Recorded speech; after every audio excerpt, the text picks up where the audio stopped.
Good afternoon. This is Damon Lester, president of the National Association of Minority Automobile Dealers. Today we have a absolutely great and wonderful webinar for you today as we continue with our NAMAD annual membership meeting virtual convention series, workshop series. Today we're going to have, today's topic is going to be cybercrime trends and solutions for 2020. Our guest speaker is Principal of Clifton Larson, Mr. Mark Ike. Mark, the floor is yours. Thank you, Damon. I really appreciate the chance to be here today and hope someday we can do this in person again. Absolutely. All right. So just by way of background, the group I'm with at CLA, CLA is a CPA firm largely. The group I'm in is called the Information Security Services Group, and we were founded, we started the team way back in 1998, and we did it primarily to do penetration testing for banks. And really for 15 years, that was our only client, were the banks. And then the Target breach happened and life changed dramatically. And many organizations, including auto dealers, are now targets of various types of cybercrime. Now, after that Target breach, when more and more organizations began to get hacked, when they started to get hacked, they didn't really know who to call. And so they knew who we were and what we were about. So they began to call us. And so what started back then as an ad hoc fire drill is now, unfortunately, the fastest growing part of our practice, which is the incident handling and forensics, responding to organizations that are under attack. And I love having that as part of our practice, because when we respond to these breaches, theory and textbook is over. We're seeing exactly how hackers are hacking, what vulnerabilities are taking advantage of, how they're leveraging end users in their breaches. And it really helps inform our pen testers to make them much better at what they do. And it also allows us to see these trends. And so what I'm going to do for the next 45 some minutes is not really provide a, this isn't really a holistic look at cybersecurity, but more of an up to the minute look at 4 very important trends that would impact auto dealers, and talk about how we protect ourselves from those specific trends. And so this is a very focused and granular type of presentation, but one of the points that I hope to make over the next few minutes is that yes, hacking is technical, and putting your fingers on a keyboard is a hard thing to do and execute these things. You have to be very technical to do that. But the strategy behind these trends is not that difficult at all. And the more business leaders and decision makers understand these trends and these strategies, the more better position you are to make the changes needed to be more resilient to the effects of these trends. So this is probably the only comedy I'm going to have in this session, and it's only a bit tongue-in-cheek. One of the things that we were going to talk about is the role that organized crime plays in this, and it is a big role. And they have many of them have migrated from the drug trade to the cybercrime trade because it's very lucrative, and it's safer for them, quite frankly. So I mentioned the Target breach, and that really was, 2014 was a watershed year in the hacking landscape. That's when hackers learned how to make money doing what they're doing. Prior to that, hacking is a nuisance. It's an operational disruption. It might be an embarrassing story in the paper. Now it's an absolute professional money-making enterprise on the order of billions of dollars siphoned out of the economy every year. And because of that, you wouldn't be surprised that there's more of it. You wouldn't be surprised that it's more sophisticated. I have been shocked by the level of hands-on effort that this previously lazy group of people have been putting into these events. and smaller organizations. One of the case studies that I'm going to use later on, excuse me, is the case study of an organization with 2 employees who was specifically targeted and hacked by Russians, and they stole half of their budget out of their bank account. So if we think we're too small to get hacked, we are absolutely not too small to get hacked. Yeah. Now here's our 4 trends. And the first one is probably the most obvious, but there's a pretty significant trend within the trend. And this is the organized crime's use of personal financial information. This is really what kicked this off, stealing credit card numbers through the use of point of sale malware. And you know, the theft of credit card numbers, but that activity is actually declining. It's clearly not zero, but it is declining, and it's declining because it's harder to monetize that. You know, back in the day, we used to be able to steal a bunch of credit card numbers, clone the cards, and we're off to the races. Well, now with the advent of chips and pins, that type of activity is less lucrative.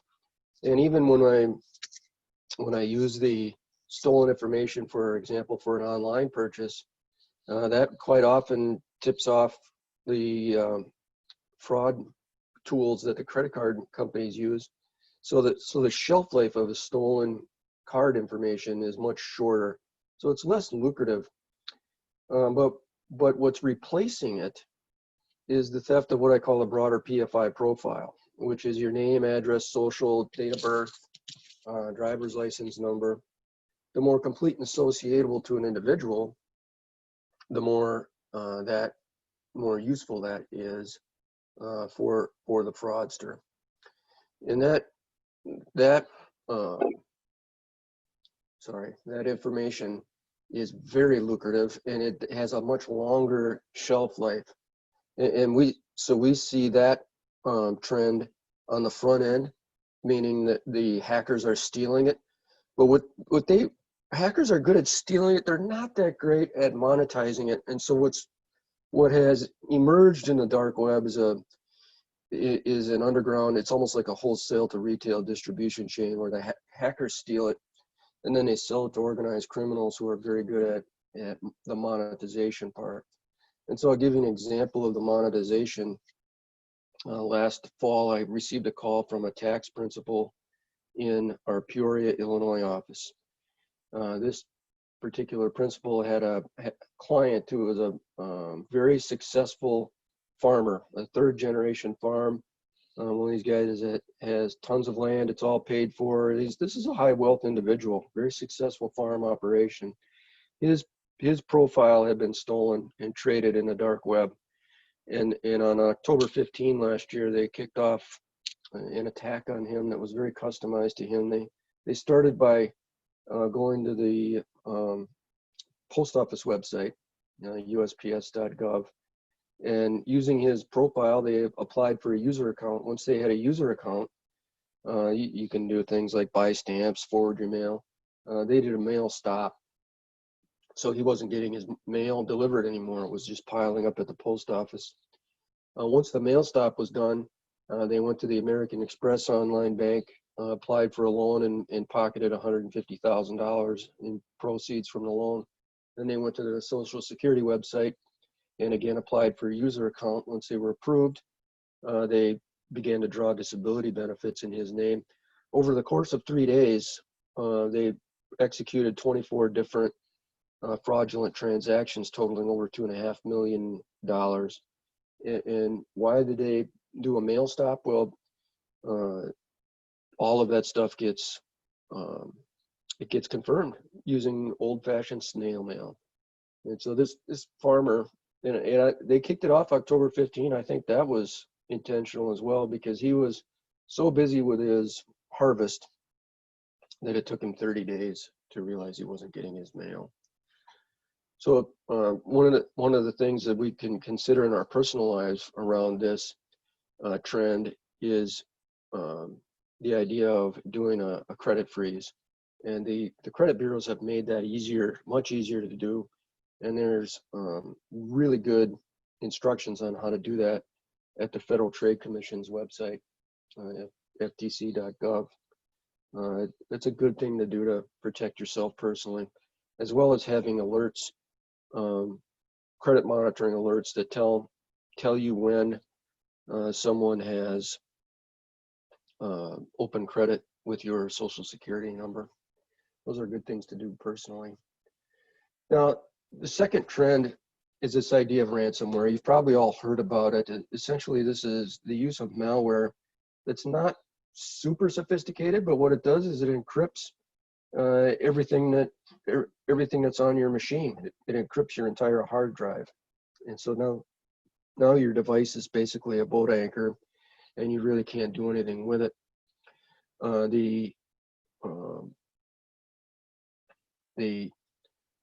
Then once everything's encrypted, typically up pops a PDF document that gives you instructions on how to pay a ransom to then receive the decryption key. And that allows you then, if you pay the ransom and they properly return the key, then you can decrypt your data. This, especially in the age of the virus, this is really, really kicking off. Now, one of the things, this is not a new trend. We first saw ransomware way back in 2008. So this is not new. But what is new is some of the sophistication that's being added to the malware, the ransomware malware variants. So we split that into 3 generations in our incident response team. First is malware that will just get your local machine only. So I have my CLA laptop here. It's what I'm using to broadcast today, and it's connected to the CLA network. So if I got generation 1, it's going to get my local machine only. If I get generation 2, it's going to get my local machine, head to the CLA network, and encrypt anything that my user account has permissions for. So all my file shares, my database information, anything I have access to, it's going to encrypt. So that the severity is growing. The third is by far the most rigorous. It's going to get my local machine plus everything on the CLA network all across the country. Every server, every other laptop, every other workstation, every router, switch, printer with a hard drive in it. Hackers use the term brick. They've bricked an entire network. And now generation 3, variations like WannaCry and Bad Rabbit and Ryuk. This is now a true business interruption event. And so when this occurs, there are several elements of cost. One would be, obviously, if we pay the ransom, and those ransom numbers are going up. It's not uncommon for them to be well over $1 million now. The second element of cost is the lost revenue from business downtime. I'm working with a electrical parts distributor in suburban Chicago, and they've been down for 16 days with a Ryuk outbreak. And so they're bleeding revenue day by day basis. And thirdly, they're losing market share. They're losing customers because they got customers that need parts and they can't get them to them. The fourth element of cost. So 4 elements of cost. One is the ransom. The second is the downtime. The third is potential lost market share. The fourth is the remediation. When we get this in our network, it hides itself from the operating system. So you can't just go in and delete the malware. You have to use forensic tools to do it. And if it's a generation 3 attack, you have to do it device by device by device by device. And if you don't eradicate the malware, and even if you pay the ransom, if you don't eradicate the malware, it can go off again in a second time. Working with a boat dealership in Wisconsin that had that happen. They paid the ransom, cleaned it up, and a month later it went off again, and they demanded a second ransom. So remediation is an important element, and it's a big driver of the cost. But now this is where I'm going to spend a bunch of time with this one because we're gonna talk about some hacking strategies here and use a case study that will permeate all the other trends that we're dealing with. So there are certain things that every business leader should understand. One is how malware gets delivered. We're going to talk about spear phishing. We're going to talk about keystroke logging. That's a very, very common hacker tactic, and every business leader should understand what that is. We're going to talk about multi-factor authentication and why that's so important. Every business leader should understand what it's for, what it does, and really what it doesn't do. So this trend has been around since 2012. It's been around since 2012, but it's morphed and transformed. And just like ransomware, there are 3 versions of it. And what do I mean by corporate account takeover? Well, this is banking terminology, and it's the banks, classify the checking account, savings accounts, demand accounts that you have at the bank to manage your business funds. That's what they term a corporate account.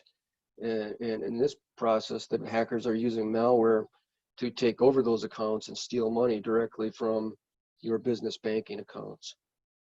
And so the first one there is the first version is malware that does keystroke logging. So here's our case study. Catholic Church Parish, far northern Minnesota. Minnesota is where I live.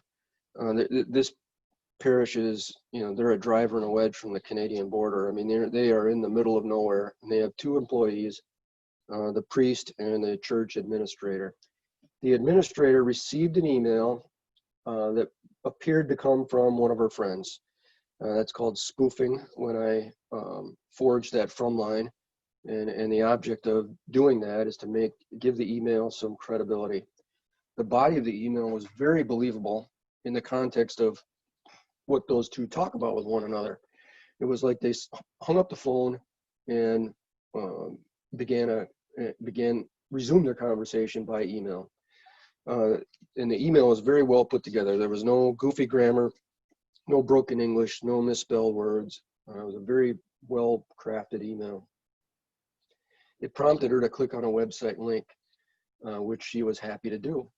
She clicked on the link believing she's going to website A. She's actually going to website B, which is rogue. What returns to her looks just like website A, because Hacker Guy doesn't want to tip you off that you've gone somewhere dangerous. But in addition to the web page is the malicious payload. And this type of malware is called an online banking Trojan. This particular Trojan is called the Zeus online banking malware. Zeus first appeared in 2012. It has morphed and changed, and it's new and improved in many ways. And it is still, I checked the other day, still the second most proliferating malware in the world. What Zeus does when it landed in her email, is first thing it does is monitors browsing activity to determine if you're doing online banking, because going to the online bank and signing in has a different network footprint than just visiting Amazon or ESPN or something like that. And Zeus can tell the difference. If you're not doing the online banking, it will propagate through the network until it finds the person that does. And that's super important with this, because as we talk about phishing and email phishing and stuff, it's important to know that with this type of attack, it's not just the accounting or the finance people that are at risk. Anybody in the organization can introduce this threat, and it will find the folks doing the online banking. Once it finds you doing the online banking, then it kicks off a keystroke logger, which is absolutely no more complicated than it sounds. You type in user ID, password, color your favorite car, mother's maiden name, where'd you go to high school, all that stuff, and it logs that information, sends it to the attacker, in this case, a Russian attacker. He then has the credentials he needs to log in to your online banking, to the church's online banking. Once he was there, he analyzed, what type of functionality was available. He discovered that wire transfers were not enabled, but the church did do outbound payments by ACH. In this case, it was just payroll every other Tuesday. So when Tuesday came around, he logged in to the bank, found the ACH file that was uploaded for payroll, and he edited it by adding fake employees to the payroll. And he essentially cleaned out their bank account with the fake employee entries.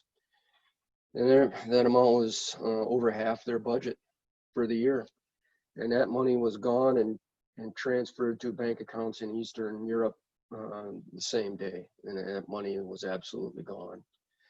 So that's sort of the anatomy of the attack. So now what I want to talk about is that email that introduced it. And there's a couple things about that email that are super important.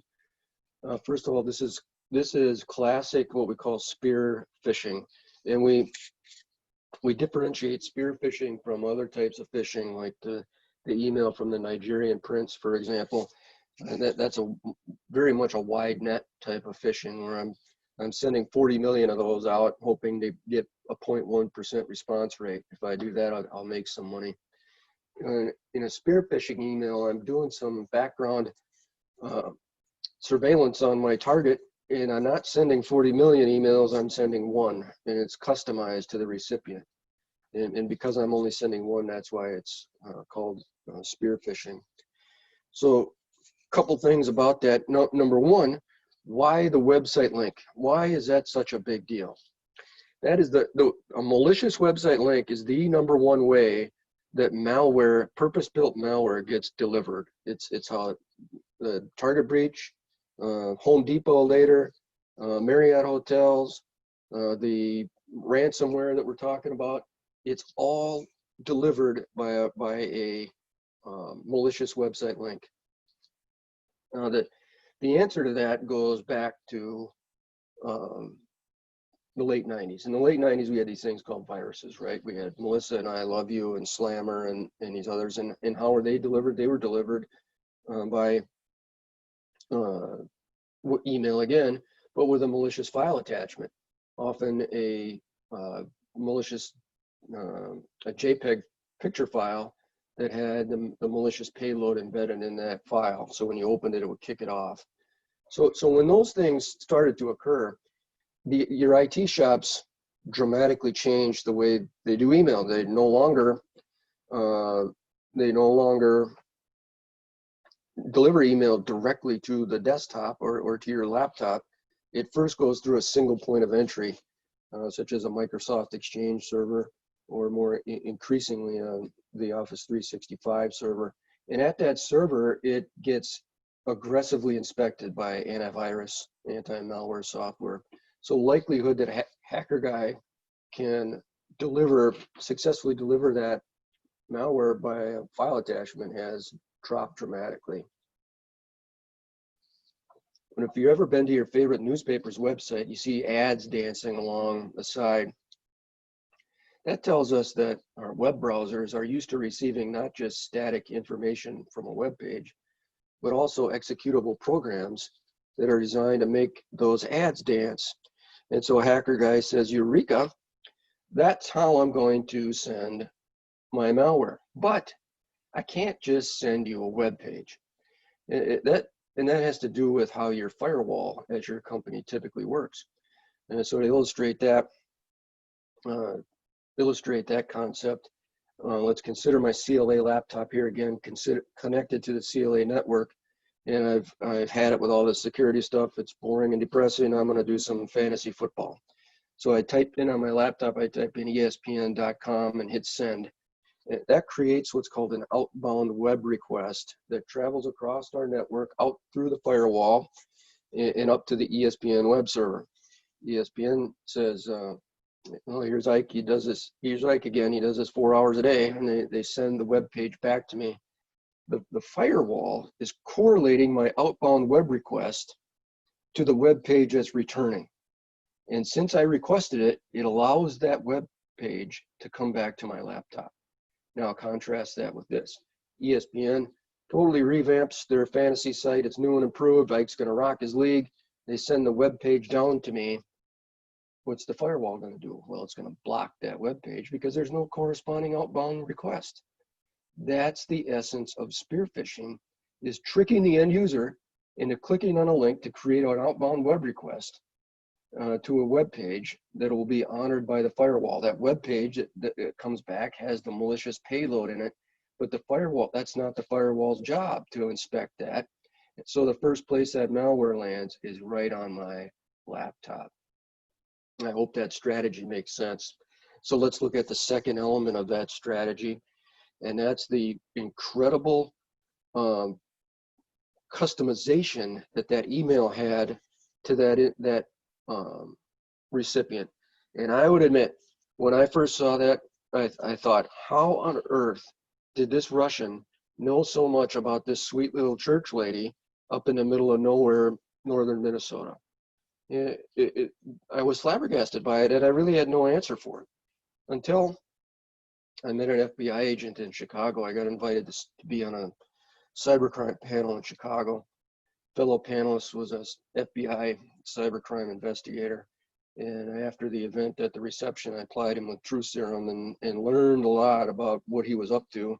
And he described for me NOC in Russia. NOC is a NOC, Network Operations Center. He described NOC there where there's 30, 40 people working, and all they're doing is hacking the types of trends that we're talking about in this webinar. And they make a ton of money doing it. And they're split up by expertise. Some are good at developing malware, some are good at bank transactions, some are good at identifying targets. FBI man called them foreign threat actors, fancy terminology. And one of the ways, not the only way, but one of the ways they find their targets is by creating fake personas on social media sites like Facebook and Twitter and LinkedIn. They love LinkedIn because everybody's looking to network there, and nobody really questions who's connecting with them or does any background check on them. And once you're connected there, what can you see? You can see what your title is, where you work, who your friends are, what type of conversations you're having with those friends, all for the purpose of what? Creating a believable email that you will trust, and click on a website link to create an outbound web request that'll be honored by the firewall to deliver my purpose-built malware. So I hope that strategy makes some sense, and you understand now strategically how important these website links are. Now, I want to introduce another concept here. When I saw that email, I do a lot of user training to teach your users about this stuff. And when I saw that email, I thought, how am I going to teach these users to spot this as fake? Because this thing was so real. So what we've done since then is we've shifted from threat recognition to behavior recognition. Threat recognition means I got this email and I see that it's fake. Well, sometimes you can do that because some of these emails are ridiculously simple and they're not all that sophisticated, and it's easy to see this thing is fake. But some of them, like the one the church lady received, and I see these day after day after day, are extremely customized to the individual and very difficult to spot as fake. And so what the behavior recognition says, what is this email asking me to do? And is it a good thing to be doing? Okay. And so I used to say in these sessions, clicking on a link, we should be wary of website links. FBI man said, don't ever click on a link, even if the email is coming from your daughter. So now we say, okay, what is this email asking me to do? Is it a good thing to be doing?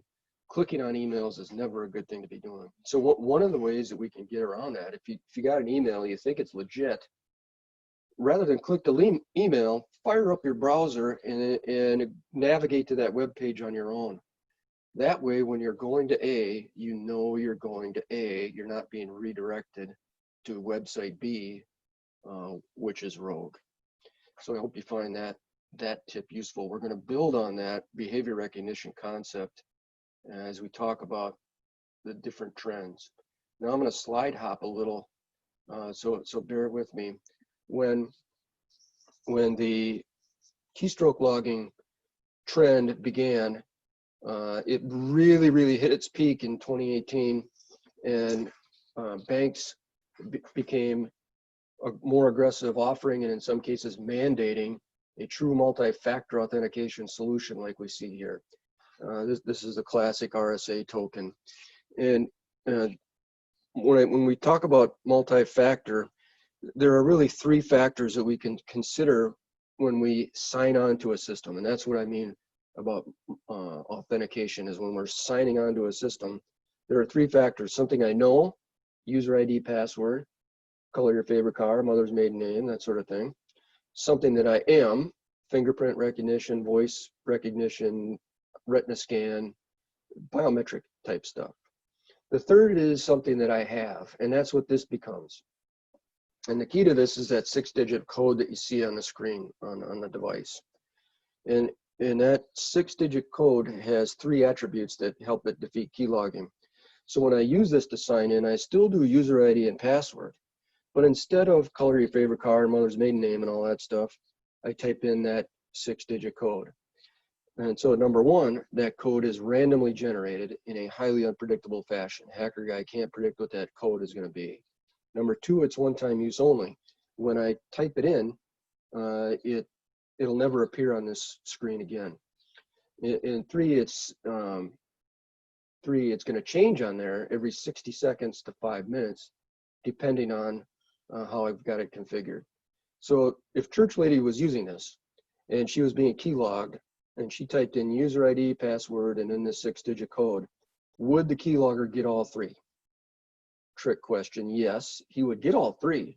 The key though is when he came to log in using those credentials, the user ID is right, the password's right, but the code has changed and it's no longer valid. And that's how this thing defeats keylogging. Phenomenally important. Phenomenally important. Now, if you're doing business online banking, multi-factor is an absolute must. We have to be using it. But when the banks started to do that, the success rate for keylogging attacks started to drop. Clearly not zero. I still get calls every day about someone falling victim in a keylogging attack, but the success rate has gone down for the hacker, and so replacing is the second one you see there, which is the man-in-the-middle attack. And what that malware allows is for the attacker in real time to join your live logged in session. It basically bypasses the authentication process altogether. And so we're going to slide hop again, and I'm going to come down here and give you all some homework. Corporate account takeover, CATO. Most of the banks have phenomenal defensive measures that would stop this type of attack. And virtually every time that the attacker is successful at stealing money, it's because the victim has left something on the table with their bank that would have would have stopped the attack. This is but not meant at all to be a holistic. This is meant to be illustrative, illustrative examples of some of the things that the banks offer. So for example, the church, they were victims of an ACH attack. Their bank had and offered a tool called ACH block and filter, but the bank wasn't, or the church was not using it. So what is ACH? It's essentially whitelisting. And the best way to start to describe whitelisting is to start with blacklisting. In a blacklist, I say, Damon, you are not allowed in my network. I'm blacklisting you. In a whitelist, I say, none of you people are allowed in my network except Damon. And he goes on my whitelist and he's allowed to move in and out. No one else is. So with the concept for ACH is I supply the bank with my authorized ACH payees, and then if they go on a whitelist, and if anything other than what's been whitelisted gets presented, it will be blocked and filtered for potential fraud. Again, the bank offered it. The church was not using it at all. So here's your homework. Almost every bank has specialists that specialize in these, and they are just dying to teach their customers about everything they have and how to use everything they have to its utmost effectiveness. All right, so that leads me to the third trend within the trend, and that's the email persuasion. And, oh my goodness, is this a trend? I literally get 3 calls a week on this. And so my last week started out on Monday. I got a call from a partner in Eau Claire, Wisconsin. He's got a manufacturing company. The CFO received an email that appeared to come from the CEO. Again, we're spoofing again, right? And the body of the email, paraphrasing, said, "I just bought some equipment that's going to revolutionize our shop floor. I need you to wire money to settle this purchase." The CFO believed the email, and he wired $84,000 to a fraudulent bank account. And again, that money's been transferred to Eastern Europe, and it's gone. So that's an example of this. And so when we see this, there's really 3 terms that you'll read about in the press when you look at one of these. Sometimes they're called whaling attacks, because this is way bigger than phishing, right? Sometimes they're called CEO attacks, because oftentimes the CEO of the organization is spoofed to give the email credibility. But most commonly now, it's called the second term there, the business email compromise. And one of the challenges with it, that pretext I just supplied there, I bought some equipment. The pretexts are all over the place, and they vary wildly, and there's no way I could possibly cover them all. And so we go back to that behavior recognition thing. What is this email asking me to do? Is it a good thing to be doing? And thirdly, I can't use email as the sole authorization for anything.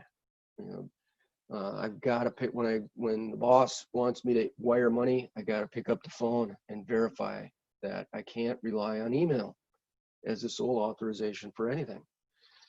Just a couple of examples I put on there: the W-2 attacks. Every year during tax season, payroll clerks get targeted by an email that appears to come from the CEO that says, we're under a litigation hold.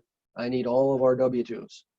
And those W-2s get emailed, and they go into that dark web for attacks on personal financial information that we talked about. The other most common trend I see is I've got a supplier-vendor relationship, and one of them sends an email saying, when you pay it, we got a new bank account. When you pay us, send your money to this bank account instead of our previous one.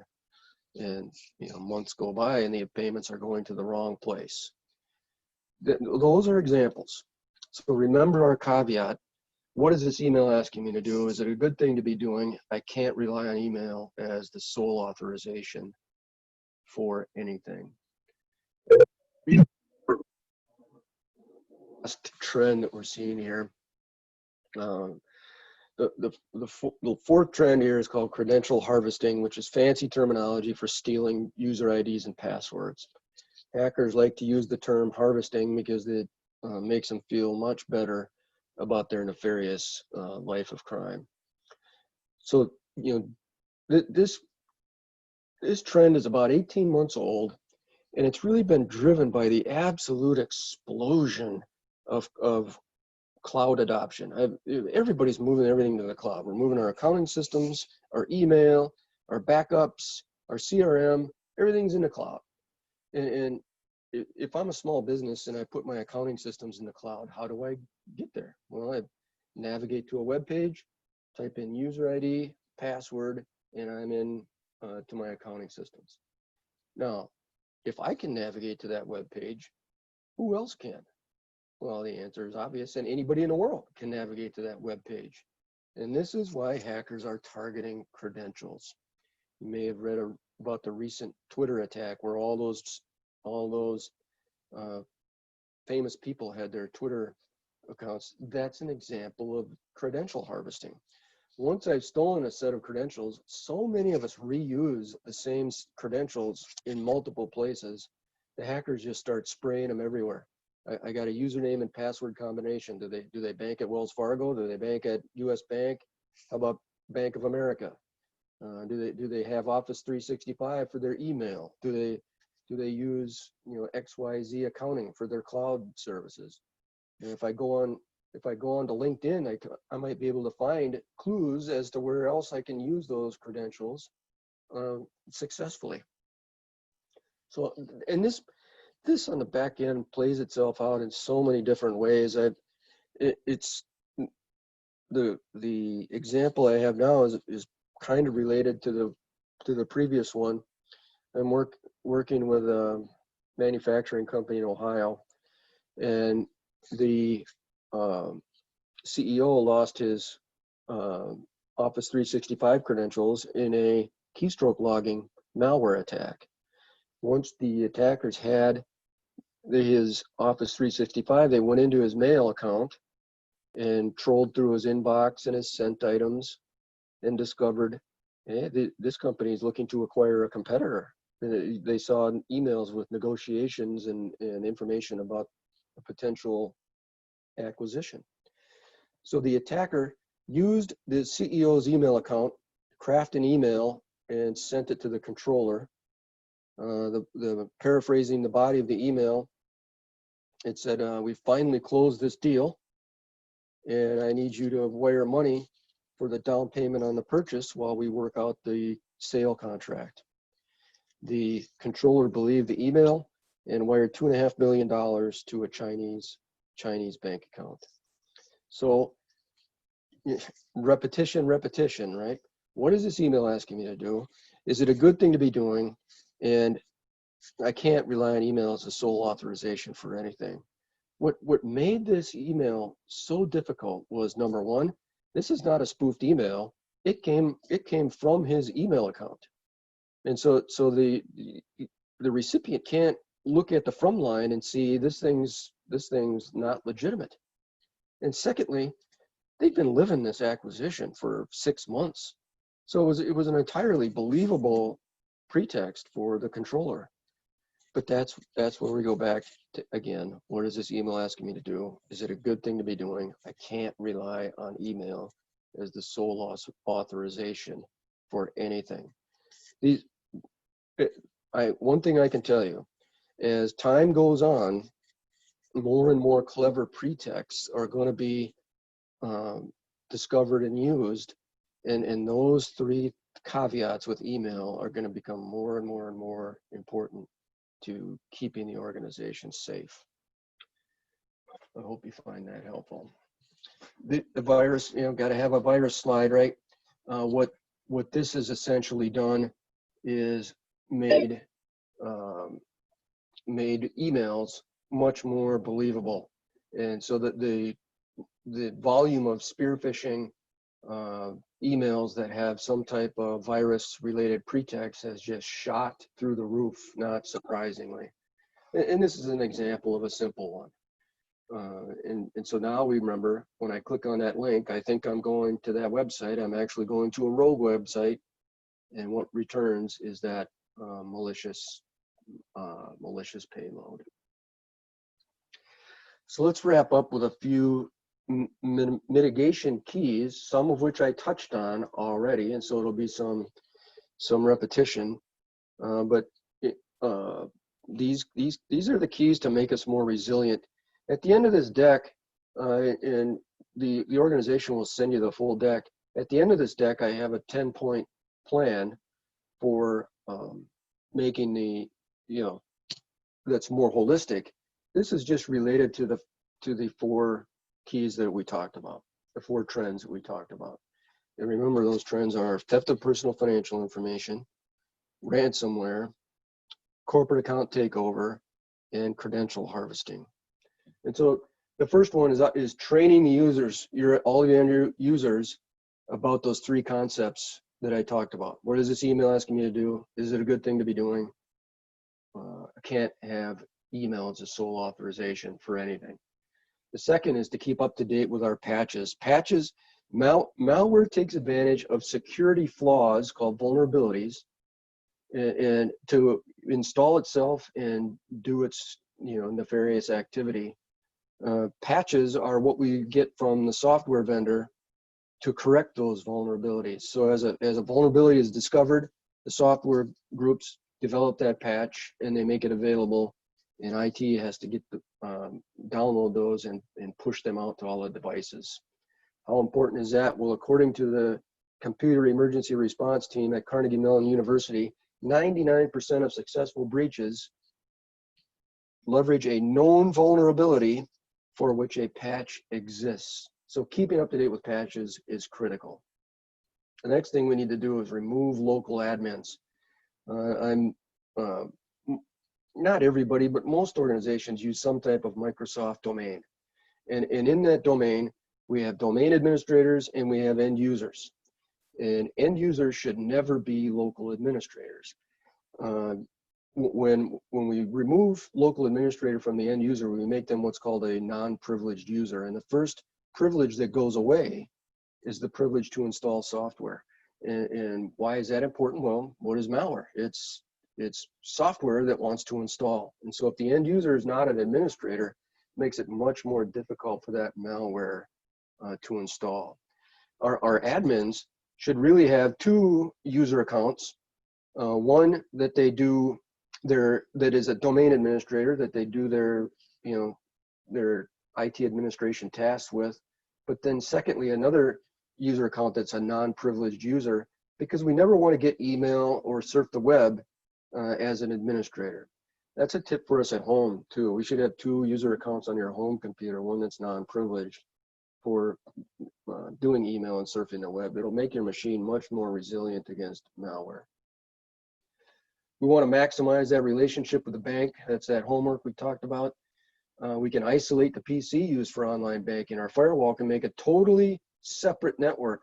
That way, if somebody introduces a piece of malware like Zeus, it can't physically propagate to the computer that we do our online banking with. We want to totally air gap our backup media. What does air gap mean? Well, that means it's physically separated. It's not connected by a wire or by a wireless network. That's because more modern variations of ransomware have the ability to find your backups and encrypt them before they encrypt the broader network. And that essentially, when that occurs, you're essentially forced to pay the ransom. We don't have the ability to restore at that point.